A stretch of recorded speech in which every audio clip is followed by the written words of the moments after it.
سمجھتے ہوئے جلد سے جلد اس کے لیے کچھ اقدام اٹھائیں۔ آئیے کچھ نکات، کچھ پوائنٹس کیسے ہم کریں رکھتا ہوں۔ اولاد کی تربیت میں جو سب سے پہلا پوائنٹ، سب سے پہلا نقطہ ہوگا جس سے ہم اولاد کی تربیت شروع کریں گے، وہ کیا ہوگا بتائیں آپ کو؟ بہت سی مرتبہ لوگ اولاد کی تربیت کی جب بات آتی ہے تو سمجھ لیجئے بچہ 3 سال 4 سال 5 سال 6 سال 10 سال کا ہو گیا تو پوچھتے ہیں کہ اب اس کی تربیت کے لیے کیا کیا جائے۔ اولاد کی تربیت کا پہلا مرحلہ اولاد کی پیدائش کے بعد نہیں شروع ہوتا ہے۔ اولاد کی تربیت کا پہلا مرحلہ اس کے لیے صحیح ماں کے انتخاب سے شروع ہوتا ہے۔ اسلام میں اولاد کی تربیت پیدائش کی بات فکر نہیں ہوتی ہے، اس کے پیدا ہونے سے پہلے اس کے لیے صحیح ماں کا انتظام وہاں سے ہوتی ہے شروع، یاد رکھیے۔ تو سب سے پہلے نیک بیوی کی تلاش یا نیک بہو کی تلاش، گھر کا اگر ذمہ دار ڈھونڈ رہا ہے تو نیک بہو کی تلاش کریں گا، خود فرد انسان ڈھونڈ رہا ہے تو وہ نیک بیوی کی تلاش کریں گا۔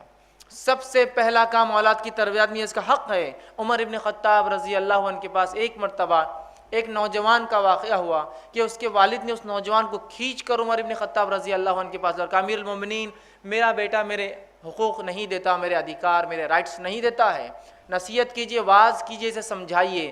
امیر المومنین کچھ بولنے سے پہلے اس لڑکے نے کہا، امیر المومنین 1 منٹ رکیے، ذرا رکیے، پہلے یہ بتائیے میرے والد کے مجھ پر کیا حق ہے، اس سے پہلے یہ بتائیے میرے کیا حق تھے میری والد پر۔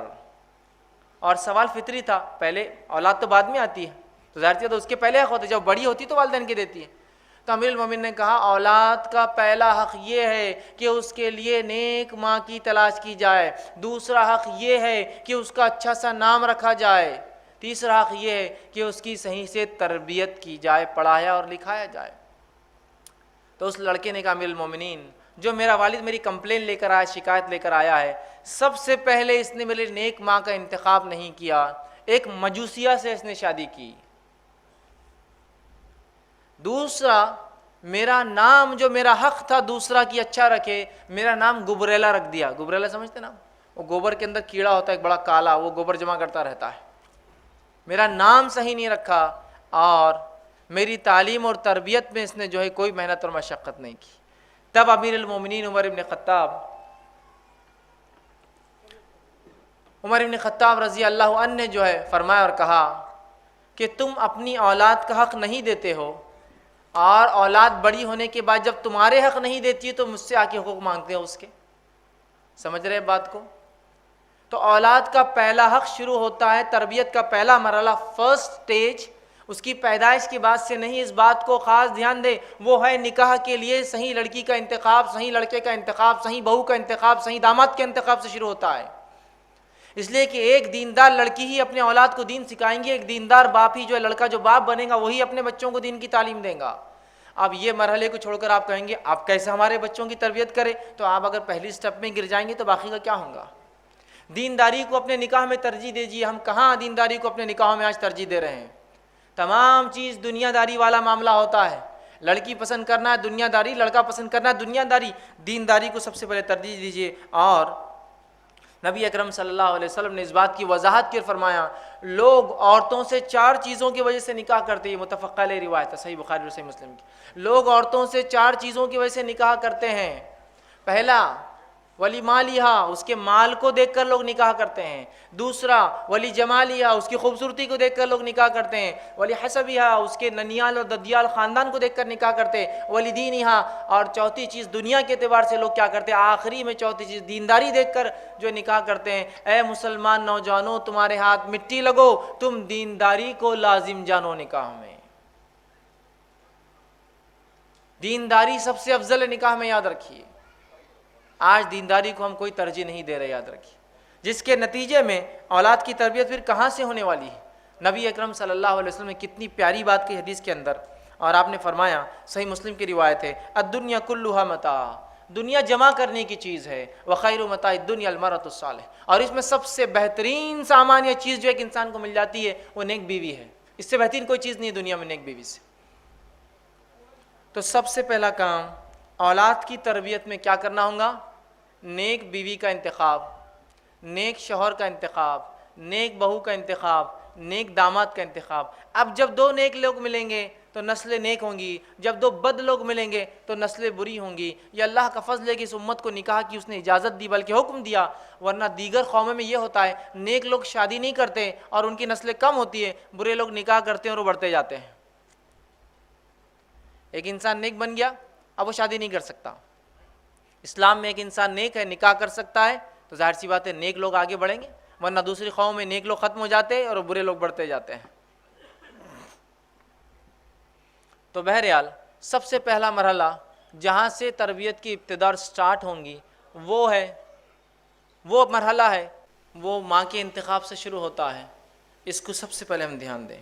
دوسری چیز جو دوسرا اسٹیپ رہیں گا ہمارا اولاد کی تربیت میں، وہ یہ ہے کہ جب نکاح ہو جائے جو دینداری کی بنیاد پر ہو، اس کے بعد والدین نیک اولاد کی اللہ سے دعا کرے۔ اس کا بھی بڑا تاثیر اور اثر ہوتا ہے۔ کس چیز کی دعا کرے؟ نیک اولاد کی والدین اللہ سے دعا کرے۔ افسوس کی بات یہ ہے بہت سے لوگ نکاح کرتے ہیں لیکن کبھی نیک اولاد کی دعا نہیں کرتے ہیں۔ نیک اولاد کی دعا کرنا یہ انبیاء علیہ الصلاۃ والسلام کی سنت ہے نکاح کے بعد، لیکن آج ہم دعائیں نہیں کرتے ہیں۔ تو یہ بڑا اہم عمل ان کی تربیت کا حصہ ہے، یہ ابھی دنیا میں آئے نہیں ہیں لیکن یہیں سے شروع ہوتی ہے تربیت ان کی، کہ نیک جو ہے اولاد کی جو ہے دعا کریں۔ ہمارے پاس تو عام طور سے یہ ہوتا ہے کہ اگر نکاح کے بعد اولاد نہ ہو تو لوگ مختلف قسم کے شرک اور بدعت میں لگ جاتے ہیں۔ ایک تو یہ پارٹ ہے، اگر اولاد نہ ہو تو مختلف قسم کے شرک اور بدعت میں لگ جاتے ہیں۔ اندازہ لگائیے جو اولاد شرک اور بدعت کے بنیاد پر وجود میں آئیں گی وہ اولاد کہاں سے اللہ کی توحید پر چلنے والی ہوں گی؟ شرک اور بدعت میں لگ جاتے ہیں۔ اور دوسرا ایک عجیب حال رہتا ہے اس امت کا کہ جب کسی کا نکاح ہو جاتا ہے بس ہر تھوڑے دن کو گڈ نیوز کب ہے، گڈ نیوز کب ہے۔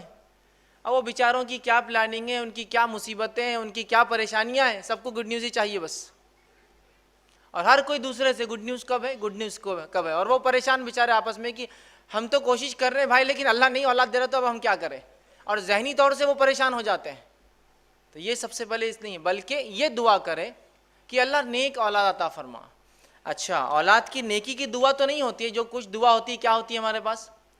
نکاح ہو گیا کسی کا، بوڑھی عورتیں ہوتی ہے گھروں میں، وہ دعا دیتی ہے اللہ تم کو چاند سا بیٹا دے۔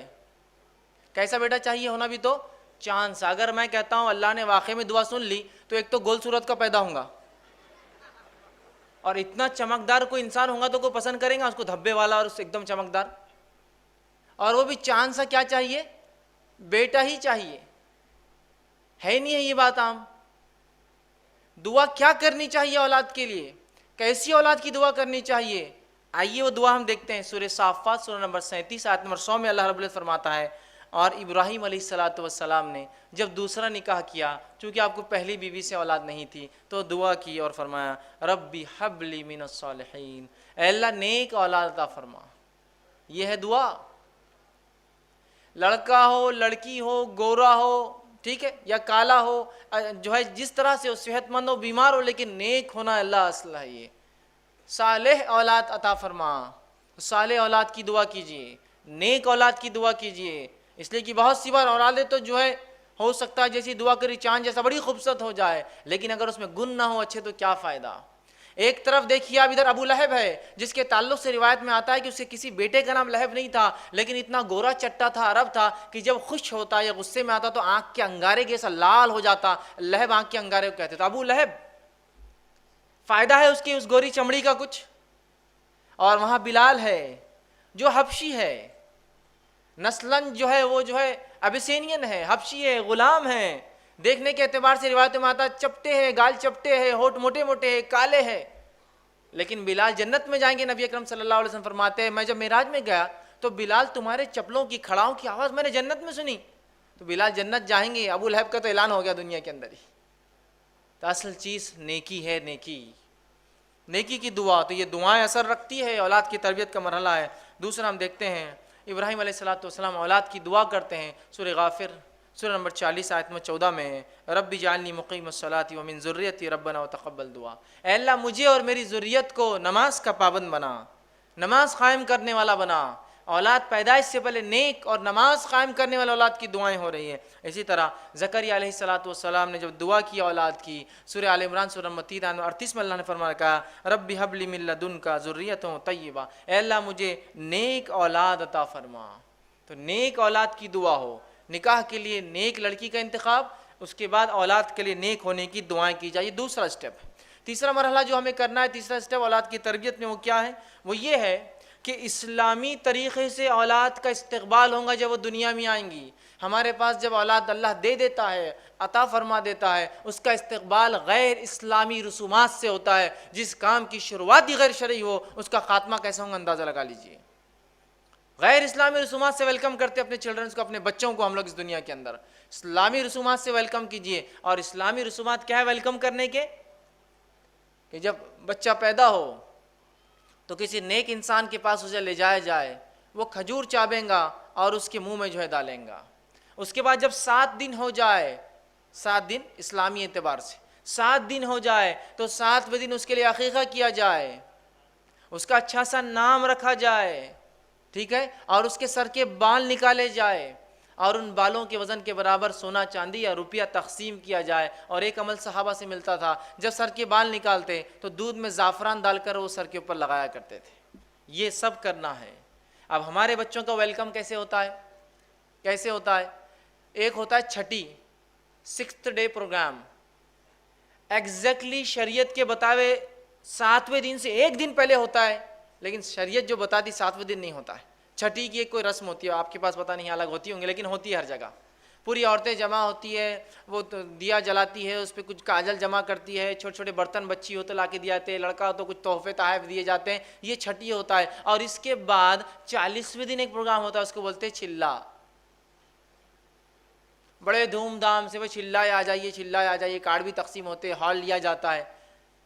جس بچے کا ویلکم غیر شرعی بنیادوں پر ہو رہا ہے، جس کا ویلکم 7th ڈے ہونا چاہیے تھا، 7ویں دن جو عقیقہ ہونا چاہیے تھا، نام، وہ تمام چیز چھوڑ کر ہم غیر اسلامی رسومات اپناتے ہیں۔ پھر بولتے ہیں اللہ یہ بچے ہمارے بے دینی کیوں ہو جا رہے ہیں؟ اس لیے کہ آپ نے تو شروعات ہی ان کی بے دینی سے کی ہے۔ کوششیں اثرات رکھتی ہے اپنے اندر، یہ بات طے ہے نا؟ کوششیں اثرات رکھتی ہے، بات طے ہے نا؟ کیا کوشش کی اس بچے کے ویلکم کے لیے آپ نے؟ یہ غیر اسلامی طریقے۔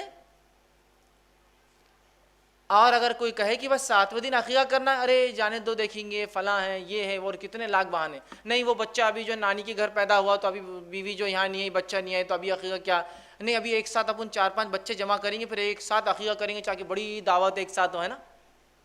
ہوتا ہے بہت سے لوگ، دیکھو اب کتنے بچے ہو گئے اپنے کو؟ 4 ہوگا، اب 4 کے حساب سے بہت ہو گیا نا، اچھا ہو گیا، 2 بکرے لڑکے کے، 2-3 لڑکیاں، اور تو یہ 5 بکروں کی بڑی دعوت کریں گے اپن۔ یہ بچوں کو جمع کر کے دعوت کرنے کون سا طریقہ آپ نے نکالا ہے؟ 7ویں دن کر دینا ہے۔ اس لیے کہ نبی اکرم صلی اللہ علیہ وسلم فرماتے ہیں، جامع ترمذی کی روایت ہے، سمرہ بن جندب رضی اللہ عنہ اس کے راوی، وہ کہتے ہیں عقیقے کے بدلے بچہ رہن ہوتا ہے۔ اور بزنس کمیونٹی رہن کیا ہوتا ہے زیادہ اچھے سمجھتی ہے۔ رہن کوئی چیز دے کر کوئی چیز لی جاتی ہے، رہن سمجھتے ہو؟ پھر بولتے ہیں بچے بیمار ہو جاتے ہیں، بچوں کو یہ ہو رہا، آپ نے اپنا رہن چھڑایا کہاں اب تک؟ رہن کسی چیز کے بدلے، گروی جس کو بولتے ہیں، بچہ رہن ہوتا ہے عقیقے کے بدلے میں۔ جب انسان عقیقہ کرتا ہے تو اس کو چھڑا لیتا ہے۔ تو لڑکا ہو تو آپ صلی اللہ علیہ وسلم کے تعلق سے مسند احمد کی روایت ہے، جو ہے ماں عائشہ رضی اللہ عنہ فرماتی ہے، جب لڑکا ہوتا تو اللہ کے رسول 2 جانور ذبح کرنے، 2 بکرے، 2 دمبے، 2 بکریاں کا حکم دیتے، اور جب لڑکی ہوتی تو 1 ذبح کرنے کا حکم دیتے۔ اسی طرح مسند احمد کی روایت ہے، آپ صلی اللہ علیہ وسلم جب بچہ پیدا ہوتا تو اس کے بال نکالنے کی جو ہے اجازت دیتے کہ 7ویں دن اس کے بال، اس کو ایذا دینے والی چیز، چونکہ ماں کے پیٹ میں ان بالوں کے ساتھ رہا ہے، وہ بیماریاں اور ایذا دیتے ہیں، بال تکلیف دیتے ہیں، تو ایذا دینے والی چیز نکالنے کا حکم دیتے، اور صحابہ بالوں کو نکالتے۔ ان بالوں کے وزن کے برابر نبی اکرم صلی اللہ علیہ وسلم سونا یا چاندی، آج کے زمانے میں ہم بولیں گے کیش، اس کے برابر تقسیم کرتے غریبوں میں، ٹھیک ہے۔ اسی طرح اگر لڑکا ہو تو اس کی ختنہ کیجیے، ٹھیک ہے۔ لیکن آج ہم دیکھتے ہیں ان تمام چیزوں کو چھوڑ کر بدعت اور خرافات ہم لوگ کرتے ہیں۔ چھٹی اور 40واں ہم کر رہے ہیں، چلا جس کو کہتے ہیں۔ سنت کو جگائیے، ورنہ کیسے ہمارے بچے دیندار ہوں گے جن کا ویلکم اس طرح سے نہیں ہو رہا ہے؟ تو یہ بات بڑی اہم ہے، یاد رکھیے۔ اور اتنا ہم چیزوں کو کھینچتے ہیں، شریعت نے جو حکم دیا، 7ویں دن عقیقہ تو پتہ نہیں 7 سال بعد ہو رہا ہے، 70 سال بعد ہو رہا ہے۔ نام رکھنا ہے، 7واں دن نام رکھنے کے لیے آخری حد ہے۔ 7th ڈے تو رکھنا ہے، اس سے پہلے بھی آپ طے کر کے رکھ سکتے ہیں. جیسے نبی اکرم صلی اللہ علیہ وسلم کو ایک لڑکا ہوا اور جبرائیل علیہ السلام آئے اور کہا اے ابو ابراہیم، مطلب لڑکے کا نام ابراہیم رکھا تھا آپ نے، اس لیے آتے ہی پکارا اس نام سے آپ کو، تو ایڈوانس رکھا جا سکتا ہے. اور بعد میں اگر میکسیمم لمٹ 7th ڈے ہے، لیکن حال یہ ہے ان تمام چیزوں میں اتنا ہم غلو کر جاتے ہیں کہ بچے کا آپ دیکھیے لڑکا ہے لڑکی دو ہی چیزیں ہو سکتی، 2 نام طے کرنا ہے کوئی. لیکن اس میں بھی ایسا معاملہ ہے کہ بچہ پیدا ہو گیا، کئی مہینے کا ہو گیا تو نانی الگ پکار رہی ہے، دادی الگ پکار رہی ہے، دادا کا لاڑا کا نام الگ، نانا کا لاڑا کا نام الگ، باپ الگ اور ماں الگ، چنو منو ٹٹو لٹو ٹنکو سب ناموں سے ہیں، سوائے اس کے کہ 7ویں دن جو نام اس کا حقیقی تھا وہ چھوڑ کر سب ہو رہا ہے. اور نام پھر تلاش بھی کیا جاتا تو یونیک نام لگتا ہے ہم کو، یونیک سمجھتا نا، سب سے ہٹ کر نام چاہیے. اگر کوئی آگے پوچھے بچے کا نام کیا رکھو، لڑکا ہے لڑکی ہے، لڑکا ہے عبداللہ رکھو، عبداللہ بہت پرانا نام ہے. عبد الرحمن رکھو، یہ تو اور بھی پرانا دکھ رہا. پھر کون سا، اچھا محمد رکھ دو، ارے نہیں یہ نام نہیں رکھ سکتے، بے حرمت ہو جائیں گے. اچھا ٹھیک ہے سلیمان رکھ دو، یہ تو نبی کا نام یہ نہیں رکھ سکتے، ٹھیک یہ بھی نہیں، کیا رکھتے پھر؟ یونیک نام چاہیے. تو میں ہمیشہ کہتا ہوں جو لوگ کہتے ہیں یونیک نام چاہیے، تو یونیک تو بہت سے نام ہوتے ہیں، آپ بہت سارے نام رکھ سکتے ہیں. اسٹیئرنگ نام رکھ دیجیے آپ کسی بچے کا، اسٹیئرنگ خان، کتنا اچھا نام ہے. یونیک کسی کا نام اسٹیئرنگ سنا آج تک آپ نے؟ ہے نا، بمپر خان، اسٹیئرنگ خان، مڈگارڈ خان، کہیں بھی نہیں ملیں گے آپ کو. یونیک ایک دم سب سے ہٹ کر یونیک نیمز ہیں یہ پورے. نبی اکرم صلی اللہ علیہ وسلم فرماتے ہیں ناموں میں جو اللہ کو سب سے زیادہ بہترین نام، پسندیدہ نام ہے عبداللہ اور عبد الرحمن ہے. اس کے بعد انبیاؤں کے نام، ہم کو تو پسند نہیں آتی ہے کوئی نام، انبیاؤں کے 25 نام ہیں جو قرآن میں دیے گئے، اور باقی نام اللہ کے جو ہم سب جانتے ہیں جو ذاتی اور صفتی نام ہیں. کہاں رکھتے ہیں، کہاں رکھتے ہیں؟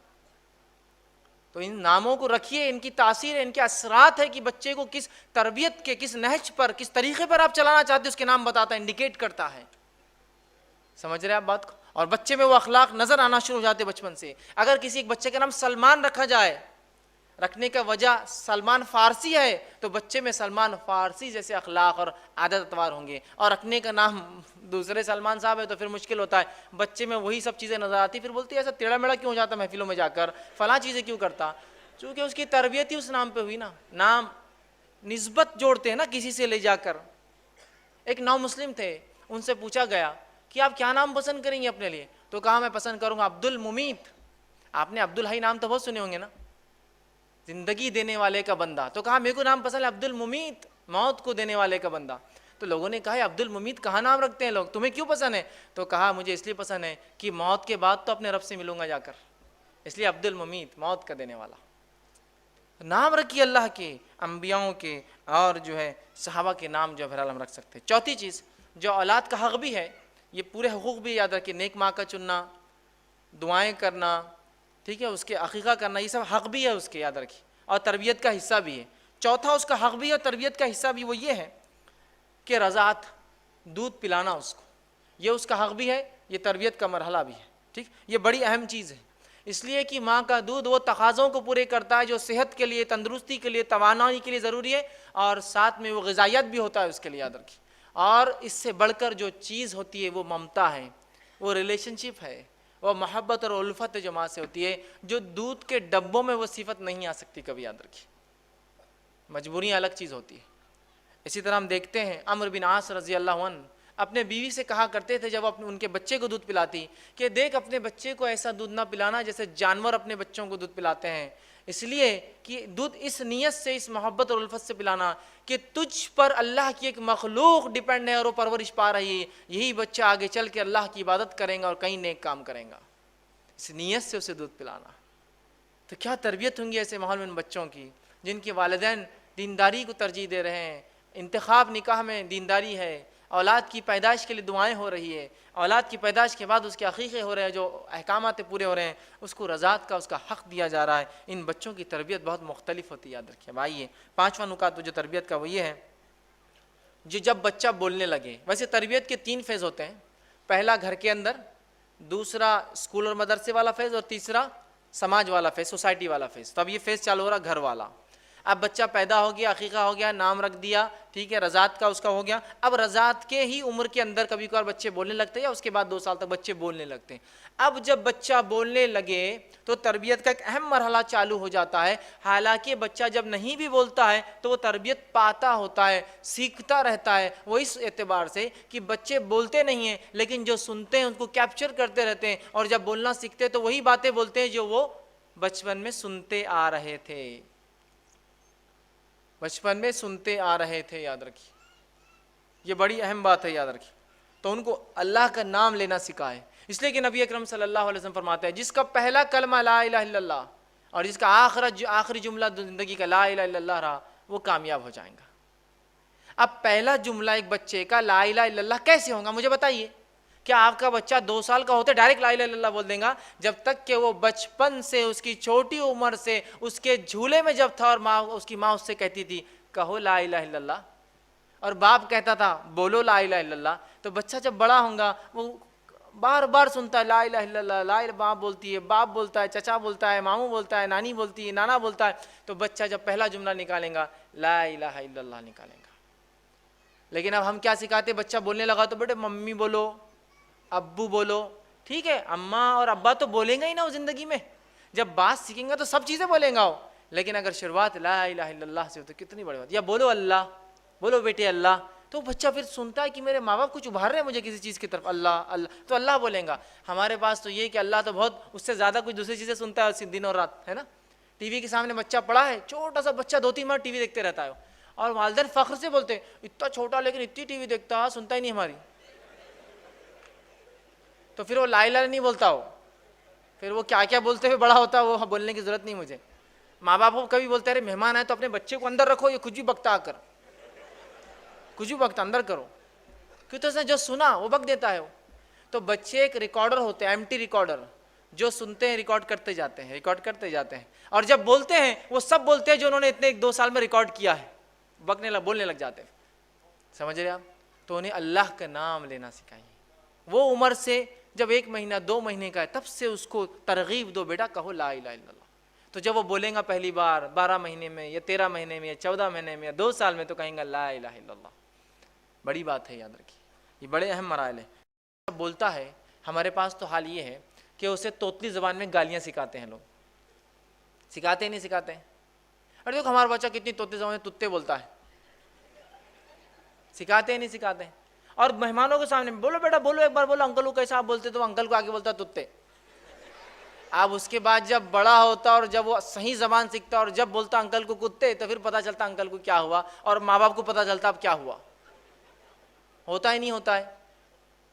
اور یاد رکھیے ایک بات، وہ لوگ خاص طور سے جو بچوں کو غلط الفاظ سکھاتے ہیں، نبی اکرم صلی اللہ علیہ وسلم کی اس بات کو یاد رکھیے کہ جو انسان کسی کی ترغیب دینے پر کوئی نیکی یا کوئی برائی کریں گا، جب تک وہ نیکی چلتے رہیں گی ثواب ملیں گا، جب تک وہ برائی چلتے رہیں گے اس کا جو ہے گناہ ملتا رہے گا. ایک معصوم بچے کو ایک گندا کلمہ سکھانا گویا زندگی بھر کا وبال لے لینا ہے، اور ایک بچے کو صحیح تربیت دے کے اچھے جملے سکھانا. تو ہمارا تو کام یہ ہو کہ ہم دوسروں کے بچوں کو گود میں لے تو کہا بیٹا لا الہ الا اللہ، تاکہ بچہ کہے انکل بھی لا الہ الا اللہ بولتے، ابو بھی لا الہ الا اللہ بولتے، مما بھی لا الہ الا اللہ بولتے، دادا بھی یہ بولتے، مجھے بولنا ضروری ہے لا الہ الا اللہ.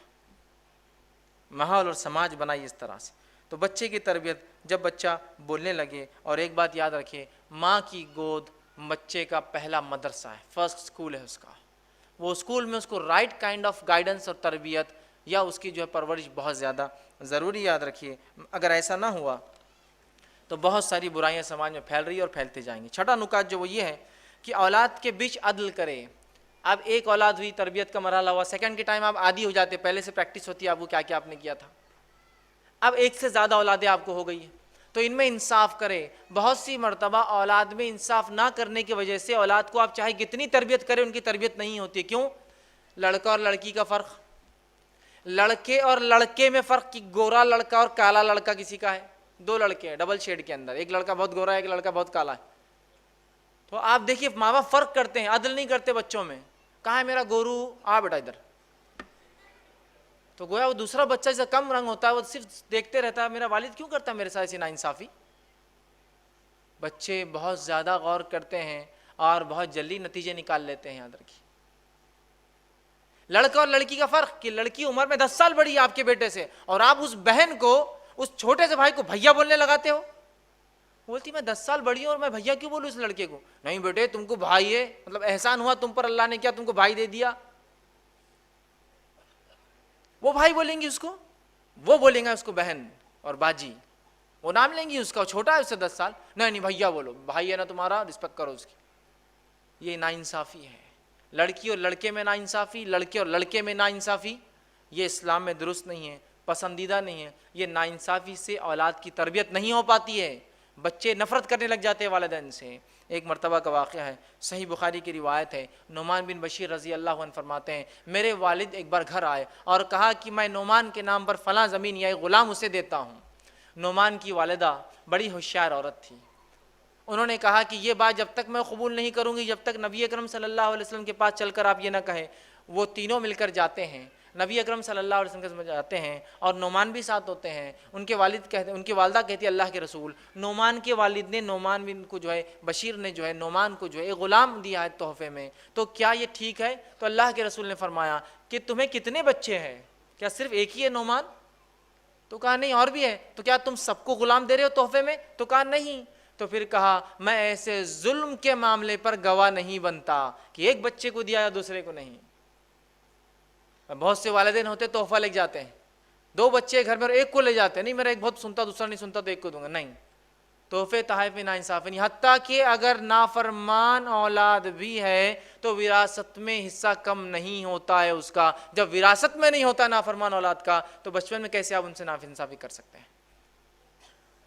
برابر تحفے لائیے، برابر سلوک کیجئے دونوں کے ساتھ، لڑکا ہو لڑکی ہو، لڑکا ہو لڑکا ہو، دونوں میں ہر انسان کی الگ صفتیں اور خصلتیں ہوتی ہیں جن کی وجہ سے کچھ آپ کو پسند ہوں گی کچھ نہیں، لیکن اس سے اولاد میں فرق مت کیجئے، بھید بھاؤ مت کیجئے۔ 7واں مرحلہ، 7واں پوائنٹ جو اولاد کی تربیت میں وہ یہ ہے کہ انہیں عقیدہ سکھائے۔ جب بچے اب بول رہے ہیں، آپ نے انہیں کلمے سکھائے، اچھی اچھی باتیں سکھائی، اس کے بعد انہیں عقیدہ اسلام سکھائے، عقیدہ اسلام سکھائے۔ اور ایسے نہیں کہ عقیدہ اسلام کو استادی سکھائیں گا، گھر میں والدین سکھائیں گے، ماں سکھائیں گی، باپ سکھائیں گا اسے عقیدہ۔ اللہ رحم کرے ایسی ماں پر اور ایسے باپ پر جو بچے کے ساتھ گھوم رہے ہیں پھر رہے ہیں اور چلتے اور پھرتے انہیں عقیدہ سکھاتے ہیں کہ باہر نکلیں بیٹا، یہ جھاڑ ہے، یہ کتنا ہرا ہے، یہ ہمیں ہوا ان سے جو فلاں ہوتی ہے، یہ کاربن ڈائی آکسائڈ پیتے ہیں، آکسیجن دیتے ہیں، انہیں کس نے بنایا؟ اللہ نے۔ اس بچے کے دل میں اللہ کی توحید جاگتی ہے، اس کی ربوبیت جاگتی ہے، اس کی محبت جاگتی ہے، کیسا میرا رب ہے جس نے میرے لیے انتظام کیا جھاڑوں کا، اور یہ جانور ہے بیٹا کس نے بنایا انہیں؟ اللہ نے، جن کا ہم فائدہ اٹھاتے ہیں۔ یہ گھر ہمیں دیا، کس نے دیا ہمیں یہ گھر؟ اللہ نے، بیٹا اس کا ہم دیکھو کتنی فائدہ، ان نعمتوں کا شکر ادا کرو بیٹا۔ بچوں کو سکھائیے۔ عبداللہ بن عباس رضی اللہ عنہ فرماتے ہیں میں چھوٹا تھا، نبی اکرم صلی اللہ علیہ وسلم کے ساتھ اونٹ پر سوار ہوا، اور سوار ہونے کے بعد اللہ کے رسول نے مجھے کچھ باتیں سکھائی۔ یہ تربیت کی بڑی اچھی باتیں جو اللہ کے رسول نے عبداللہ کو سکھائی تھی۔ آپ صلی اللہ علیہ وسلم نے، یہ چھوٹے تھے، سکھایا اور فرمایا اور کہا، پہلی چیز جو نصیحت کی عبداللہ کو، جو جامع ترمذی کی روایت ہے اس کے اندر جو ہے 5 نصیحتیں، اور مسند احمد کی روایت میں اضافی اور 3 نصیحتیں، 4 نصیحتیں، ٹوٹل 9 ہوئے نصیحتیں۔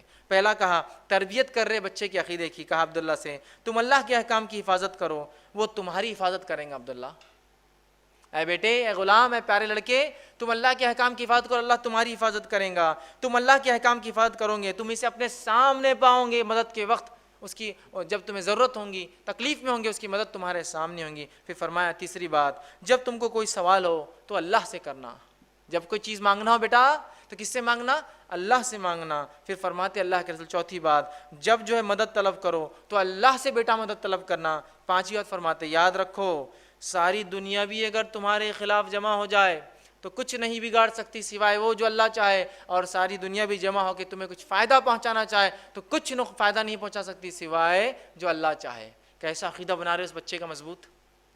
اب یہ بچہ آپ کو لگتا ہے کہ کہیں بھی جا کر سر ٹکیں گا اور کبھی اپنے زندگی میں شرک اور جو بدعت اور خرافات کریں گا؟ بالکل نہیں۔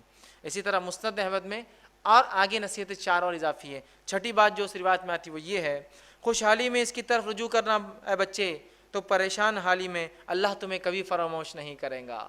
خوشحالی میں یاد رکھنا تم اللہ کو، وہ تمہیں جو ہے کبھی فراموش جو ہے تنگ دستی میں نہیں کریں گا۔ آگے 7ویں نصیحت کرتے یاد رکھو جو چیز تمہیں نہیں ملی ہے بیٹا، اے بچے، تو تمہیں نہیں مل سکتی تھی، اور جو تمہیں مل گیا تم سے وہ کوئی نہیں چھین سکتا ہے۔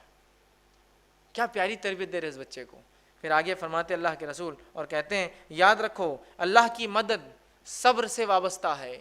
بچے کو اللہ کی مدد صبر سے وابستہ ہے, کوشش تکلیف کے ساتھ ہے. پھر فرماتے ہیں آسانی تنگی کے ساتھ ہوتی ہے.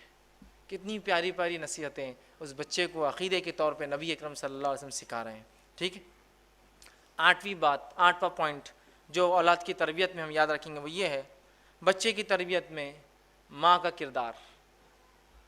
بچے کی تربیت میں ماں کا کردار. اب آپ کہیں گے باپ کا کردار کہاں گیا؟ باپ کا کردار آ رہا ہے, باپ کا کردار آ رہا ہے, لیکن پہلے ماں کا کیوں رکھا میں نے؟ پہلے کیوں رکھا؟ اس لیے کہ ماں اولاد کی تربیت کے لیے اصل ذمہ دار ہے. باپ بھی ہے لیکن ماں اصل ہے. آپ کہیں گے وہ کیسے؟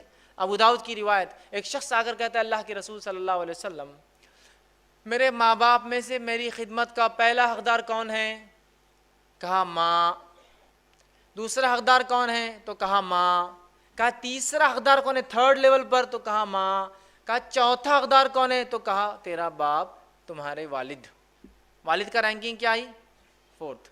اگر اس اعتبار سے دیکھا جائے تو gold medal goes to father. Gold medal گیا باپ کو, جو معاف کرنا ماں کو, سلور میڈل گیا ماں کو, برونز میڈل گیا ماں کو, اور باپ کو صرف پارٹیسپیشن پرائز ملا. صرف فورتھ لیول پر آتا ہے وہ. جب اسلام ماں کو یہ درجہ دے رہا ہے تو کچھ وجہ ہوں گی نا اس کے پیچھے. اگر آپ کو ایک پوزیشن اور پوسٹ دی جاتی سماج میں تو کیا آپ ناکارہ نااہل کام نہ کرنے کی وجہ سے دی جاتی ہے یا کام کی وجہ سے دی جاتی ہے؟ اسلام نے عورت کو ماں کا جو مقام دیا ہے وہ اس لیے اتنا اونچا ہے کہ اس کا مقام, اس کی اہمیت اور اس کی تربیت سب سے اول ہے, اس لیے اس کا اہم ہے. اور اسی لیے اسلام نے عورتوں کو کام سے اور تجارت سے دور رکھا, اس لیے کہ ان کو سب سے امپورٹنٹ ورک کرنا ہے سماج کا, لڑکے اور لڑکیوں کی تربیت کرنا ہے. سمجھ رہے آپ؟ اسی لیے ان کو گھر میں رکھا, ذمہ داریاں دی کمائی کی, چونکہ اسلام جانتا ہے بہت اہم کام کرنا ہے عورتوں کو. ٹھیک ہے, تو ماں کا پہلے کردار ہے. اور یاد رکھیے ماں کا کردار اتنا اہم اور اصل ہے کہ اولاد باپ کے مقابلے میں ماں کے عقیدے پر ہوتی ہے. اولاد باپ کے مقابلے میں ماں کی عقیدت پر ہوتی ہے, یاد رکھیے. سمجھ رہے ہیں بات کو؟ یہ لوگ غور سے سنیں جو دینداری کو نہیں دیکھے خوبصورتی کو ترجیح دیتے ہیں.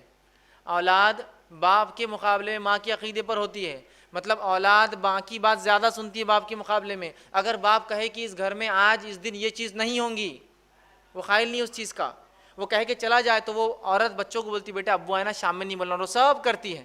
جب شام میں ابو آتے آج کچھ ہوا تو نہیں, بچے بولتے ابو کچھ بھی نہیں ہوا آج. بھی بولتی نہیں آپ نے نہیں بولے بات میں کیسا کر سکتی کوئی چیز. بچے سپورٹ کس کو کرتے ہیں؟ ماں کو. اب ماں دیندار ہے, باپ کتنا بھی بے دین ہو تو ماں بچوں کو تربیت یافتہ کر دیں گی. سمجھ رہے ہیں بات کو؟ تو ماں کا کردار اہم ہے. اور ماں کے عقیدے بچہ ہوتا ہے, اس کی پہلی دلیل نوح علیہ السلام کا بیٹا ہے. چونکہ آپ کی بیوی ایمان نہیں لائی, آپ کا بیٹا بھی ایمان نہیں لایا. اس لیے میں نے کہا بچے ماں کے عقیدے پہ ہوتے ہیں باپ کے مقابلے میں. چونکہ بچے اپنے دل کی بات جب باپ کو بھی کہنا ہوتا ہے, والد کو, تو کس سے کہلواتے ہیں؟ ممی آپ بولو, امی آپ بولو, والدہ آپ بولو, امی حضور آپ بولو, ہے نا؟ یہ کرتے ہی نہیں کرتے. تو بہت اہم ہے ماں کا کردار. تو عورتیں اس بات کو غور سے سنیں, آپ ایک بہت اہم ذمہ داری کے تحت معاشی ذمہ داریوں سے, اکنامیکل برڈن سے دور کی گئی ہے تاکہ آپ تربیت کریں بچوں کی. لیکن افسوس کی بات ہے آج ہماری مائیں کہاں وہ تربیت کری, ہماری بہنیں اور مائیں جو تربیت مطلوب ہے. آج تو تربیت کا یہ معاملہ ہے کہ ماں کے گود میں ایک ہماری بہن کے گود میں ایک چھوٹا بچہ ہے, اور وہ بیٹھ کے 3 گھنٹے اگر سنیما اور ٹی وی دیکھتی ہے تو کیا امید کی جائیں گی ان بچوں سے کہ یہ خالد بن ولید بنیں گے اور یہ ابوبکر اور عمر اور عثمان بنیں گے؟ بہت اہم کردار ہے ماؤں کا. جب ماؤں نے اپنی ذمہ داری چھوڑ دی تو یاد رکھیے روز قیامت پوچھ بھی ہے. وہ حدیث یاد کیجئے, اور عورت سے پوچھوں گی اس کے شوہر کے بچوں کی کیا کیا اس ذمہ داری کا, اور جو ذمہ داری ضائع کرے وہ جنت کی خوشبو بھی نہیں سونگے گا. تو آج ہم دیکھ رہے ہیں مائیں تربیت نہیں دے رہی. دوسرا واقعہ ام سلیم رضی اللہ عنہا, ان کے بیٹے انس بن مالک, انس کے تعلق سے آتا ہے رضی اللہ عنہ کہ ان کی والدہ ایمان لائی تھی.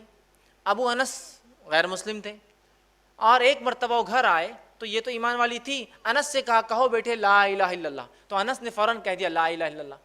تو ابو انس نے کہا کہ تم تو بگڑ گئی ہو, میرے بیٹے کو بھی بگاڑ دے رہی ہو. اور لاکھ منع کرنے کے باوجود بھی انس برابر جو ماں کہتی رہی لا الہ الا اللہ کہتے رہے. تو بچوں پہ ماں کا اثر زیادہ ہوتا ہے باپ کے مقابلے میں۔ آئیے تیسرا واقعہ اسماعیل علیہ السلام کا، جن کی والدہ حاجرہ علیہ السلام ہیں، جو حاجر علیہ السلام ایک ایسی ماں کی مثال ہے جس نے اپنے بیٹے کی ایسی تربیت کی جس کی زیادہ تفصیلات تو تفصیلات زیادہ کیا بالکل ہی نہیں ملتی، سوائے ایک واقعے میں ایک جملے کے جو اللہ رب العزت نے اپنی کتاب میں دہرایا، وہ جملہ بتا دیتا ہے کہ کیا تربیت تھی حاجرہ کی اسماعیل کے معاملے میں علیہ السلام، کیا تربیت تھی۔ ابراہیم علیہ السلام چھوڑ کر گئے اس شیرخوار جو اسماعیل کو اور اپنی بیوی کو، لیکن اس کے بعد جب ایک حکم ہوتا ہے خواب کے ذریعے کہ جا کر اپنے بیٹے کو ذبح کر دو، اس بیٹے کو لے کر نکلتے ہیں اور کہتے ہیں بیٹا میں نے خواب دیکھا ہے، انی تذبحک فانظر ماذا تری، اس خواب میں میں دیکھتا ہوں میں تجھے ذبح کر رہا ہوں، اب تو بتا کیا کرنا ہے۔ تو بیٹے کا ایک جملہ حاجرہ کی تربیت کا کنکلوژن ہے، بیٹا کہتا ہے کہ اے میرے والد کر گزریے تفعل ما تؤمر، کر گزریے جو رب کی طرف سے حکم آپ کو آتا ہے، ستجدونی انشاءاللہ من الصابرین، آپ مجھے انشاءاللہ صبر کرنے والوں میں پاؤں گے۔ یہ ایک جملہ اسماعیل کا ان کی ماں کی تربیت بتاتا کیا تھی، جو ایسی کی تھی حاجرہ نے، ایک یونیک تربیت کہ باپ آ کر کہتا ذبح کرنا ہے اور بیٹا کہہ رہا ہے کر گزریے جو آپ کا رب آپ کو حکم دیتا ہے، انشاءاللہ میں صبر کرنے والوں میں رہوں گا۔ تو بچے ماں کے عقیدے پر ہوتے ہیں، ماں دیندار تھی، اسماعیل بھی دیندار تھے، اور اس حد تک کہ جو کہا بس کرنا ہے تو آپ کر دیجئے قربان، ہے نا۔ اسی طرح ہم دیکھتے ہیں اس مرحلے میں ایک چیز کو خاص خیال رکھیں، وہ یہ ہے کہ مائیں اور باپ دونوں مل کر بچوں کو لاڑ اتنا نہ کر دے کہ بچے لاڑ میں عام زبان میں کہتے سڑ نہ جائے، ورنہ بہت سی بار اتنا لاڑ ایکسٹراڈنری ہو جاتا ہے کہ پھر بعد میں بچوں کو کنٹرول کرنا ناممکن ہو جاتا ہے، سمجھ رہے آپ بات کو۔ تو یہ مرحلہ بہت اہم ہے، اور ایکسٹراڈنری لاڑنے جس کو عام زبان میں کہتے ہیں کہ سونے کا نوالا کھلائیے لیکن کڑوی نظر سے دیکھیے ان کو، سخت معاملہ ہوگا، سب کیا کھانا ہے کیا پینا ہے کیا دینا ہے سب کیجیے جو کرنا ہے، لیکن تربیت کی اور بد اخلاقی کی اور کسی دوسرے معاملے میں ذرہ برابر بھی چھوٹ نہیں ہے بچوں کو ہمارے۔ سونے کا نوالا کھلائیے لیکن کڑوی نظر سے دیکھیے تاکہ وہ بگڑے نہ، ٹھیک۔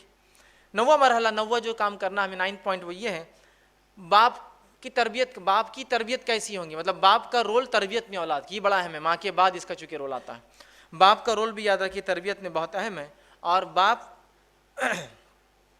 اور استاد یاد رکھیے دونوں کی ذمہ داری ایک جیسی ہوتی ہے، اس لیے میں اس کو انشاءاللہ عزیز جو بچہ جب گھر سے باہر قدم رکھتا ہے تو جو ہے تربیت میں باپ کا کردار، باپ کا رول، اور اس کے بعد اس کے استاد، اس کے ٹیچر، دونوں کا رول آتا ہے۔ تو باپ ہونے کے ناطے ایک انسان جو اپنے بچے پہ چیک رکھے، چیک سمجھتے ہیں آپ، مطلب یہ کہ دن بھر وہ ماں کے ساتھ تھا، شام میں آ کے آج ستائے تو نہیں، آج دعائیں یاد ہوئی، آج عربی برابر ہوئی، آج اسکول گئے تھے، آج ہوم ورک ہوا، آج دعائیں فلاں ہوئی، آج یہ ذکر ہوا تھا کہ آج پورا چیک، پڑوسیوں کو تکلیف تو نہیں دے گی، پورا چیک کیا گے والد۔ اور اگر کہیں چوک ہو اور اس کی بیوی آ کر کمپلین کرے بچے کی ماں، تو والد اس کو سیریسلی لے اور بچوں کی تنبیہ کرے، ڈانٹے اور سمجھائے کہ آئندہ یہ غلطی میں نہیں سنوں گا آپ کی۔ جیسا ایک ماں ٹیچر ہوتی ہے تو باپ ایک ایگزامینر جیسا ہے کہ آ کے وہ چیک کرے گا کہ کیا ہوا، صحیح ہوا نہیں ہوا تربیت۔ ورنہ بہت سی بار ماں تو انتھک کوشش کرتی ہے، شام میں باپ آ کے پوری محنت پہ پانی پھیر دیتا ہے کہ بچے آ کے بولتے ہیں ابو آج امی نے ایسا کرے، اور الٹا جو ہے وہ آدمی اس کی بیوی کہتا ہے کیوں ایسا کرے میرے بچوں کو، بچے شیر بن جاتے ہیں، پھر ان کو پتہ چل گیا ماں کی نہیں سننا ہے اپنے کو اب۔ تو یہ بات یاد رکھیے، باپ جو ہے، اور باپ کے لیے بہترین نمونہ ابراہیم علیہ الصلاۃ والسلام، باپ کے لیے بہترین نمونہ خود نبی اکرم صلی اللہ علیہ وسلم، اور باپ کے لیے بہترین نمونہ کہ کیسا ہو جو ہے لقمان علیہ السلام ہے۔ قرآن کے مختلف ابواب اٹھائیے اور ان کی زندگیوں کو دیکھ لیجیے تو پتہ چلے گا باپ کیسا ہونا چاہیے، ٹھیک۔ اسی طرح 10واں نکات وہ یہ ہے بچے کی تربیت میں اسکول اور درسگاہ کا رول، اسکول اور درسگاہ کا رول۔ اب بڑے اہم ہم ایشوز کی طرف جا رہے ہیں، اس لیے کہ اب گھر میں تربیت ہو رہی ہے، لیکن اب رائٹ کائنڈ آف ایجوکیشن اگر باہر نہیں ملے گا تو اس کے بھی بہت خطرناک نتائج نکلتے ہیں، یاد رکھیے۔ جیسے کہ جو اسکول اور درسگاہ کا جو رول جو بچے کی زندگی میں ہوتا ہے تربیت میں بڑا اہم ہے، یاد رکھیں، اس لیے کہ ماں باپ کی تربیت کے بعد اب اسکول اپنا رول، یا مدرسہ جس کو کہے اسکول کا، یہ وہ رول ادا کرتا ہے۔ لیکن آج ہم دیکھتے ہیں ہمارے پاس مذہبی اسکولوں کا وجود ہی نہیں ہے، مدرسہ ایک الگ چیز ہے، ایسے اسکول کی تو ہمارے کتنے پرسنٹیج بچے مدرسوں میں جاتے بتائیے آپ؟ پورے امت کے میں سمجھتا ہوں 3 سے 4 یا 5 یا 10% بچے مدرسوں میں جاتے ہیں، باقی بچے کہاں جاتے ہیں؟ اسکول۔ آج ہمارے پاس اسلامک اسکول کا کوئی تصور نہیں ہے، لیکن آج ایسے اسکولوں کی اتنی سخت کمی ہے، ارے اسکول تو بہت دور کی بات ہے، ایسی دینی درسگاہوں کی بھی کمی ہے جو دینی درسگاہ ہمارے بچوں کو کتاب اور سنت کے مطابق تعلیم دے، ہوتا ہے نا کچھ اسکول چلیے اب نہیں ہے ایسا اسکول، تو ہمارے بچے اسکول الگ پڑھتے ہیں، مدرسہ جاتے ہیں، جا کے مکتب میں سیکھتے ہیں، ان مکتبوں کا بھی انتظام نہیں ہے ہمارے پاس.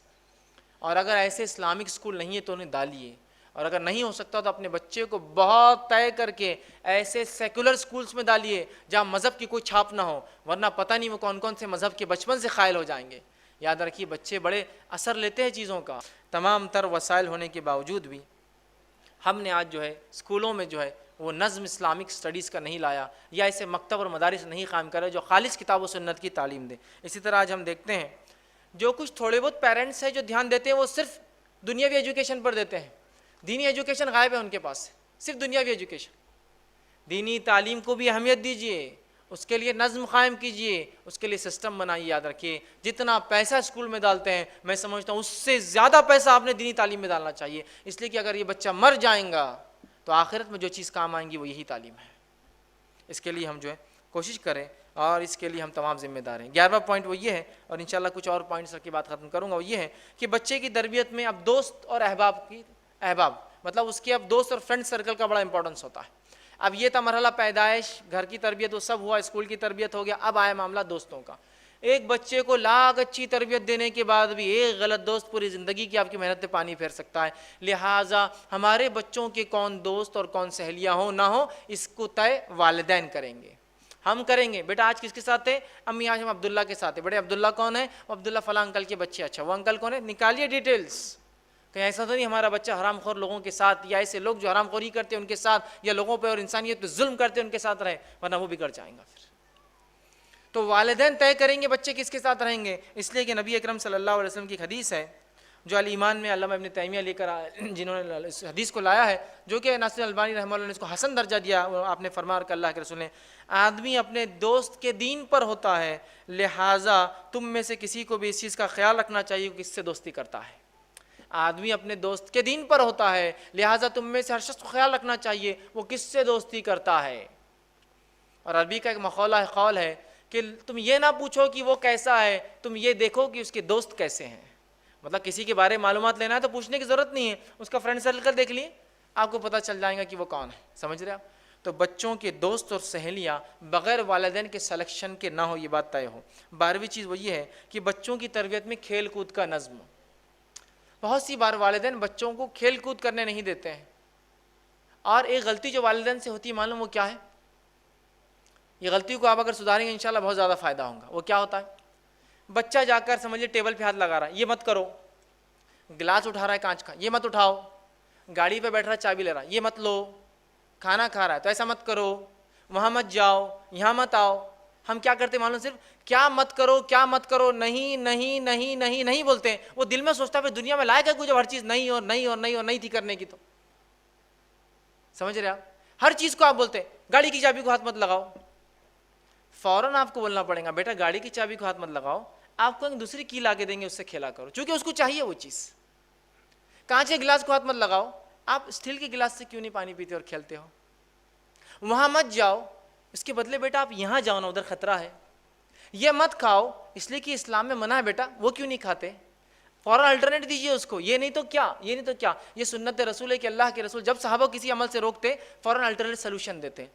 جیسے کہ آپ صلی اللہ علیہ وسلم فرمایا، ایک بار دیکھا حضرت بلال رضی اللہ عنہ 2 ناخص کھجوریں ردی کھجوریں لے کر گئے اور ایک اچھی لائے. آپ نے کہا بلال یہ کیسے ہوا؟ تو کہا میں نے 2 ردی کھجوریں ایک شخص کو دی اور اس کے بدلے میں ایک اچھا لے لیا. آپ نے کہا ایسا مت کرو، اس میں سود ہے. تم 2 ردی کھجوریں پہلے بیچو اور بیچنے کے بعد پھر ایک ٹوکری اچھی کھجور لو. تو پہلے آپ نے کہا یہ غلط ہے اور فوراً سلوشن دیا کیا کرنا ہے.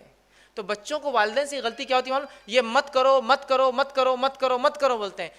فوراً آپ بولے یہ مت کرو اور یہ کرو، یہ مت کرو بیٹا یہ کرو، یہ مت کرو یہ کرو، چونکہ ان کو کرنا ہے ایکٹیویٹی کچھ نہ کچھ. فطرت ہے نا بچوں کی. تو بچوں کی تربیت میں کھیل کود بڑا امپورٹنٹ رول رکھتے ہیں. ہمارے پاس پیرنٹس اس پہ دھیان نہیں دیتے والدین. کھیل کود کا کوئی نظم جس سے ان کی جو ایکسٹرا انرجی ہوتی ہے جو برن نہیں ہوتی نا، تو پھر وہ کیا کرتے ہیں معلوم آپ کو؟ کہیں بھی یوز کرتے ہیں. بہت سے بار بچوں کو والدین کمرے میں بند رکھتے ہیں، گدے پھاڑ دیتے ہیں، دیواروں کو رنگ دیتے ہیں، پھر والدین پریشان ہوتے ہیں ایسے بچے کیسے ہوتے جا رہے ہیں. آپ ان کو کھیلنے لگا رہے ہیں، ان کے اس جوش اور توانائی کو ختم کیجیے ڈیلی جو ڈیولپ ہوتی ہے. چلیے آج کھیلنا ہے، آج گارڈننگ کریں گے بیٹا، آج سنڈے چلو آج کھودنا ہے، پلانٹیشن کرنا ہے اپنے کو، آج یہاں جانا ہے، آج مدد کرنا ہے، سوشل سروس کا کام ہے اپنا. چھوٹا بھی ہے تو ساتھ لے جائیے اس کو. بچے سیکھتے ہیں.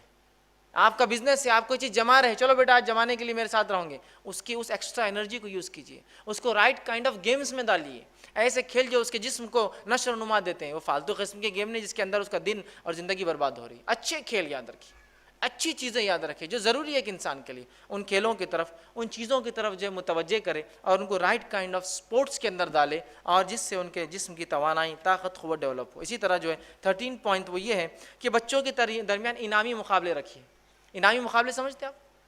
کمپٹیشن رکھیے کہ چلو آج دونوں خیرت کروں گے، آپ اس پہ انعام ملیں گا، آج دونوں قرآن کون زیادہ پڑھتا ہے اس پہ انعام ملیں گا، آج سیرت طیبہ پر ایک کمپٹیشن ہے، آپ ایگزام دو فلاں ملیں گا، آج یہ کروں گے تو یہ ملیں گا، یہ پڑھوں گے تو یہ دیا جائے گا، شام تک یہ دعا کروں گے تو آج ایک کیڈبری آپ کے لیتا ہے شام میں، کون پڑھیں گا سب سے پہلے؟ اگر آپ اس سال ایسے کامیاب ہوتے، اتنے پارے حفظ کرتے تو ایک گاڑی آپ کو آج دینے والے اس مہینے، اس سال ہم ان کے اندر مقابلے رکھیے، اس سے جوش اور جذبہ بڑھتا ہے اور بچے بہت زیادہ وہ کام کر پاتے ہیں جو کام ویسے وہ نہیں کر پاتے ہیں۔ اسی طرح 14 پوائنٹ وہ یہ ہے کہ بچے کی تربیت میں ایمانیات کا اہتمام کیجیے، یاد رکھیے، جیسے کہ اسلامیات اور اذکار کا اہتمام، حرام کاموں سے روک کر حلال چیزوں کو بتائیے، ان کے اخلاق ڈیولپ کیجیے، آداب ان کے اچھے کیجیے، نماز کو لے جائیے، 7 سال کے ہو جائے تو اور 10 سال کے اور نہ جائے تو ان کو سزا دیجیے کہ نماز کو چلے، قرآن کی تلاوت انہیں سکھائیے، لباس کا شعور دیجیے کہ کون سا لباس صحیح ہے کون سا غلط، تعلیم دیجیے، بہادری سکھائیے تاکہ ہمارے بچے جو ہے بزدل نہ بن جائے کہ لوگوں کی مدد کرنا، آگے بڑھ کے کسی کو کام کو کرنا، یہ تمام چیزیں انہیں سکھائیے۔ ٹھیک ہے، 15واں پوائنٹ وہ یہ ہے کہ جو ہے تربیت کا جو ہے ایک نازک مرحلہ، اور اس کے بعد انشاءاللہ آخری پوائنٹ ہے نازک مرحلہ، وہ کیا ہے معلوم آپ کو؟ جب بچے اب ہمارے کالج جانے لگ جاتے ہیں، یہ بہت نازک مرحلہ ہوتا ہے۔ اب یہ کیا ہو گیا ہے کہ اسکول کی تعلیم سے نکل گئے اور اب یہ سماج کے اندر چلے جاتے ہیں، کیونکہ کالج میں ویسی تعلیم نہیں ہوتی جو اسکول میں ہوتی ہے، جہاں کیئر ٹیک کیا جاتا ہے، کالج میں جو کرنا چاہے کرے، جو اچھا ہے وہ اچھا کر لیتا ہے، جو برے ہے وہ برے کام کرتے ہیں نا۔ تو اب کالج کا مرحلہ بڑا نازک ہوتا ہے، اس معاملے میں باپ اور ماں بچے کے دوست بن جائے۔ علی بن ابی طالب رضی اللہ عنہ فرماتے تھے بچے جب 7 سال تک ہوتے ہیں تو ہم ان سے کھیلتے ہیں، پھر 7 سال ہم انہیں تربیت دیتے ہیں اور 7 سال ہم ان کے دوست بن جاتے ہیں۔ ایسے کتنے والدین ہیں جو اپنے بچوں سے بات کرتے ہیں، وہ تو چھوڑیے، ایسے کتنے والدین ہیں، والدہ تو بھی ہوتی ہے، ایسے کتنے والد ہیں جن کو یہ پتا ہے کہ میرے 4 بچے کون کون سی کلاس میں، بڑا کچھ تو بھی پڑھتا، چھوٹا کچھ تو بھی کرتا، منجلا کچھ تو بھی کرتا، اس کا نہیں معلوم کیا کرتا، مطلب ان کو معلوم نہیں کون سی کلاس میں، وہ ان کی اماں دیکھتی، میں زیادہ اس پہ ٹینشن نہیں لیتا، ان کی ماں کا کام ہے۔ آخری بار بیٹے سے کب بات کی تھی آپ نے؟ نہیں میری بیٹی سے جمتی نہیں، وہ گھرتا میں اس کو گھرتا بس۔ اور انڈین فادر کا ایک عجیب مسئلہ ہے، انڈین فادر ایک اینگری ینگ مین رہتا ہمیشہ، ایک دم غصیلا نوجوان، مطلب حال یہ ہے کہ باپ گھر میں آ رہا تو بچے گھر سے باہر بھاگ جا رہے، امی بولتی ابا آ گئے تو بچے پورے باہر، کوئی بیڈ روم میں، کوئی چھت پر، کوئی ادھر کی، تو باپ آ گیا۔ ہونا تو یہ چاہیے تھا کہ باپ آنے کے بعد اعلان ہو کہ باپ آ گیا تو بچے باپ کی طرف آئیے، باپ سے دور بھاگتے ہیں، چونکہ ہمارا جو باپ ہوتا ہے اینگری ینگ مین، پورے گھر باس کا غصہ، سڑک کا غصہ، ٹریفک کا غصہ، گاڑی کے خراب ہونے کا غصہ بیوی اور بچوں پہ نکالتا ہے۔ اب جب وہ ریلیشن ڈیولپ نہیں ہوں گے تو کالج میں جب بچے جاتے ہیں تو ان میں جذبات چھلکتے ہیں، ان جذبات کو کس سے وہ شیئر کرے؟ پھر جب آپ ان کے دوست نہیں ہوتے ہیں تو وہ غلط دوست اور صحبت میں پڑ جاتے ہیں۔ تو ماں دوست بن جائے ان کی، باپ دوست بن جائے کہ بھائی کیا چل رہا ہے کالج میں، اب سب ٹھیک تو چل رہا ہے نا، کوئی مسئلے مسائل ہو تو ہم سے ڈسکس کیا کرو یار، دوست بن جائیے ان کے، تب ہم دیکھیں گے یہ تمام جو غلطیاں ان سے ہو رہی نوجوان سے بچ جائیں گے، کیونکہ ان کا فادر گائیڈ کر رہا ہے ان کو، دنیا دیکھ چکا ہے ان کا باپ، پوری ان کی ماں دنیا دیکھ چکی ہے، وہ گائیڈ کر رہی ہیں۔ یہ بڑی اہم چیز ہے، اور یاد رکھیے ان کو جو ہے اس بات کو سمجھائے، اور خاص طور سے اس بات کا دھیان دیں کہ جب آپ کے بچے کالج میں جائیں ان کو محبت کی حقیقت کیا ہے شرعی اعتبار سے ضرور سکھائیے آپ، ورنہ عشق مزاجیوں کے چکر میں بچے اپنی زندگیاں برباد کرتے ہیں۔ محبت کی کیا حقیقت ہے شریعت کے مطابق، یہ بڑی اہم چیز ہے، کہ تو محبت ایک ایسا جذبہ انسانی نفس میں جو راسخ، وہ نکل نہیں سکتا ہے، شریعت اس کو کنٹرول کرتی ہے، صرف وہ بتائیے بیٹا کیا جائز اور کیا ناجائز ہے، کیا کرنا اور کیا نہیں کرنا ہے، اور فاسد محبت سے آپ کو اپنے آپ کو بچانا ہے ان کالجز میں، اور اس چیز میں جا کے اس کی تربیت انہیں دیجیے۔ اور 16واں اور آخری پوائنٹ جو ان کی تربیت کے اندر بڑا اہم رول ادا کرتا ہے وہ یہ ہے، اب کالج جا رہے ہیں، بڑے ہو چکے ہیں، بالغ ہو چکے ہیں، جتنے جلدی ہو سکے ان کا نکاح کر دیجیے، جتنے جلدی ہو سکے نکاح کر دیجئے۔ نکاح کرنے کے لیے وہاں پر 100 بہانے، نہیں ابھی وہ پڑھ رہے ہیں، تو پڑھ رہے تو کون خرچہ برداشت کر رہا ہے ان کا؟ آپ ہی کر رہے ہیں نا۔ لڑکی پڑھ رہی ہے تو کون خرچہ برداشت کر رہا ہے اس کی شادی ہونے تک؟ آپ ہی کر رہے ہیں نا۔ تو شادی کرنے میں کیا جاتا ہے؟ شادی ہونے سے ایک بوجھ آ جائے گا، وہ اچھے محنت کریں گا۔ یاد رکھیے نکاح نہیں ہونے سے جو برائیاں پھیلتی ہیں نا، تو وہ کنٹرول نہیں کی جا سکتی، چونکہ انسانی فطرت ہے کچھ چیزیں، اور فطرت تو ختم نہیں کیا جا سکتا. تو جتنے جلدی ہو سکے نکاح کر دیں. باپ اس اللہ رب العزت اس باپ پر رحم کرے جو اپنے بچے کا نکاح صرف یہ سوچ کر جلدی کرتا ہے کہ میرا بچہ جو ہے کسی شر اور فتنے میں نہ پھنس جائے نکاح نہیں ہونے کی وجہ سے. یہ زمانہ جو حالات جو ہے بہت برے جا رہے ہیں، یاد رکھیے. اس زمانے میں ہم دیکھ رہے ہیں لوگ اتنے قسم کے برائیوں میں جو پھنس چکے ہیں صرف اس وجہ سے کہ نکاح نہیں ہوتا ہے. تو والدین دھیان دیں اور جلد سے جلد نکاح کر دیں. اب میں نے بات نکاح سے شروع کی تھی، پھر لا کے میں نے بات نکاح پہ ختم کر دی ہے. اب پھر وہی مرحلہ نکاح، دیندار لڑکی، اور پھر وہ پوائنٹس پورے گول چلیں گے. یہ سائیکل بن گئی پھر سے آ کر کہ نکاح آ گئے، نکاح کے بعد پھر وہی تربیت، وہ سب آئیں گے، پھر نکاح کا معاملہ آئے گا. تو نکاح کر دیں تاکہ پھر اب یہ سائیکل پھر چلیں گی، اور ایک نسل کے بعد دوسری نسل دنیا میں آئیں گی جو اللہ کی عبادت کریں گی. تو لہٰذا یہ بے انتہا ضروری ہے کہ ہم اس بات کو سمجھیں، اولاد کی جو ہے صحیح تربیت کریں. ایک آخری جو ایک پوائنٹ نہیں، وہ ایک سوال ہے جو والدین کرتے ہیں، اس کا جواب دے کے بات ختم کروں گا. ہم لاکھ کوشش کرنے کے بعد بھی ہمارے بچے سدھرتے نہیں. ہم نے لاکھ عربی کی، ٹیوشن کی، اسکول کیا، کالج گیا، پیسہ خرچ کیا، پھر بھی بچے نہیں سدھرتے. وجہ کیا ہے؟ اس کی بڑی ایک اہم وجہ ہے. اس وجہ کو رکھ کے اپنی بات ختم کروں گا. بڑی عام اور بڑی اہم وجہ ہے. اگر اس وجہ کو آپ نے آج ختم کر دیا، اس چیز کو آج ختم کر دیا، تو آج ہمارے گھروں کی آدھی تربیت تو ہو جائیں گی. میں اگر آپ سے کوشچن کروں کہ ایک ہاؤس ہے پانی کا، اس کے اندر صاف پانی بھرنا ہے آپ کو، اور اس ہاؤس میں ایک سوراخ میں سے گندا نالی کا پانی آتا ہے، تو کتنی دیر میں اس ہاؤس میں صاف پانی بھرا جائیں گا؟ آپ کہیں گے زندگی بھر بھی نہیں بھرا جائیں گا، چونکہ صاف پانی آتا، گندا پانی آتا، صاف پانی آتا، گندا پانی. عقل مند انسان وہ ہے جو پہلے گندے پانی کے راستے کو بند کرے، پھر صاف پانی اس میں بھرے. ہے نہیں ہے؟ تو یہ بگاڑ، اخلاقی بگاڑ، سماجی بگاڑ، یہ بگاڑ، وہ بگاڑ، ان کی تربیت کا بگاڑ کیوں آ رہا ہے؟ اس کی وجہ کیا ہے؟ ریزن کیا ہے؟ وہ ریزن رکھ رہا ہوں آپ کے سامنے. ریزن ہے کیا ہے معلوم آپ کو؟ اور اگر آپ آج آپ نے اس ریزن کو روک دیا، اس عمل کو چھوڑ دیا، اپنے گھروں کی آدھی اصلاح ہو جائیں گی، اولاد کی آدھی برائیاں، آدھے زیادہ برائیاں ختم ہو جائیں گی. اور وہ تربیت کا یا وہ چیز ہے جس کے لیے صرف آپ کو کیا چاہیے معلوم؟ ہمت چاہیے، تھوڑی سی ہمت. مردوں کو کہہ رہا ہوں، عورتوں کو تو ہمت کی بھی ضرورت نہیں ہے، عورت آج بند کر سکتی ہے. مردوں کو ہمت لگتی ہے تھوڑی سی. کیوں؟ کیا ہوتا ہے جب میں بتاؤں گا تو آپ کو سمجھ میں آئے گا. صرف آپ کو جا کر اپنے کیبل چینل کو بند کر دینا ہے. آدھی اصلاح اور آدھی بگاڑ آج ختم ہو جاتا ہے. ابھی آج رات سے ختم ہو جائیں گے انشاءاللہ. آپ لاکھ عربی پڑھائیے، لاکھ ٹیوشن لگائیے، لاکھ روپیہ خرچ کیجئے، لیکن ٹی وی پہ گھنٹوں بیٹھ کے جو برائی دیکھیں گے تو کیا آپ سمجھتے ہیں کیا وہ اچھائی کریں گے؟ پھر آج ہو جائیں گے. میں نے مردوں سے کیوں کہا کہ مردوں کی ہمت لگتی ہے؟ اس لیے کہ بہت سے مرد جوش میں آ جاتا ہے، آج بند کر دیتا ہوں، پھر جا کے بولتا بیگم بند کر دوں کیا؟ بیگم بولتی ہے تم رہیں گے یا ٹی وی رہیں گی، کیا کرنا ہے؟ تو بولتا اچھا ٹھیک ہے رہنے دو، ٹی وی رہنے دو، ٹھیک میں جا رہا ہوں. ہوتا ہے نا؟ ہوتا ہے. یہ مجھے پتا ہے، بغیر بیوی سے پوچھے کہ نہیں بند کر سکتے آپ. اس لیے میں نے کہا آپ کو ہمت لگے گی. عورتوں کو کیا کرنا ہے معلوم؟ صرف جا کے بولنا ہے آج سے ٹی وی نہیں چلیں گی. اگر اس کا شوہر بولا کیوں؟ اگر تم ٹی وی دیکھتے روم میں نہیں آتا، بولتا اچھا نہیں ٹھیک ہے ٹھیک ہے ٹی وی بند، میں لے آ کے پھینک دیتا ہوں اس کو باہر، روم میں آنا بند مت کرو. لیکن ہے نا؟ تو عورتیں آج کر سکتی ہے اصلاح. لیکن کیا ہے، ہم لوگ یہ تو سنتے ہیں، ہزار لیکچرز، ہزار بیانات سب ہوتے ہیں، پریکٹیکل عمل کرنا ہم سے نہیں ہوتا ہے. تو پھر پچھتاوا تو اور ایک سال بعد ایک لیکچر ہوں گا، 6 مہینے بعد یہی تربیت پہ، پھر اور یہ ہوں گا، پھر اور 10 سال بعد بھی یہ ہوں گا. کچھ نہیں ہوگا. اقدامات، فوراً سٹیپس لیجیے.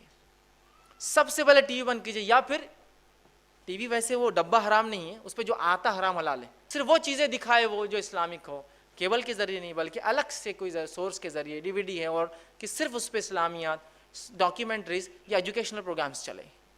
ورنہ یہ 10 سال اور 50 سال بھی اصلاح معاشرہ کی کوششیں کیجیے اولاد کی تربیت کے، نہیں ہو سکتی. یہاں بولیں گے بیٹے گالی نہیں دینا، وہاں ٹی وی پہ گالی سن رہا، بیٹے یہ جو ہے نا یہ ایسی چیزیں کرنا، لڑکیوں کو چھیڑنا برا ہے، وہاں لڑکیوں کو چھیڑتے ہوئے دیکھتا ہے، بیٹے فلاں کام برا ہے اور وہاں وہ سب ہوتا ہے، بیٹے کپڑے پورے پہنو ایسا بہائی ہے، وہاں بہائیوں کو دیکھتا ہے، بہائی عورتوں اور مردوں کو دیکھتا ہے. تو بہرحال اس کو روکے بغیر جو ہے حل نہیں، یاد رکھیے. تو لہٰذا یہ ایک سلوشن تھا. جو لوگ بار بار سوال کرتے ہیں کہ ہمارے بچوں کی اصلاح کیوں نہیں ہو پاتی، حالانکہ ہم سب کوشش کر رہے ہیں، آپ نے برائی کے دروازے بند نہیں کیے تو اچھائی کیسے داخل ہوں گی پھر؟ ٹھیک ہے. تو لہٰذا ٹی وی کو بند کیجیے، انشاءاللہ عزیز، پھر تربیت میں آسانی ہوں گی، وقت بھی آپ کو ملے گا بہت سارا، اور پھر اچھے سے جو ذمہ داری اللہ نے دے کر ہمیں بھیجا ہے اولاد کی پرورش اور اس کی تربیت، تاکہ یہ آخرت میں ہمارے نجات کا ذریعہ بنے، یہ ہمارے مرنے کے بعد ثواب جاریہ کا ذریعہ بنے. یہ اس کو ہم سکسیسفلی اس مشن کو ہم جو کمپلیٹ کر پائے. آخر میں اپنی بات کو میں ختم کروں گا. اللہ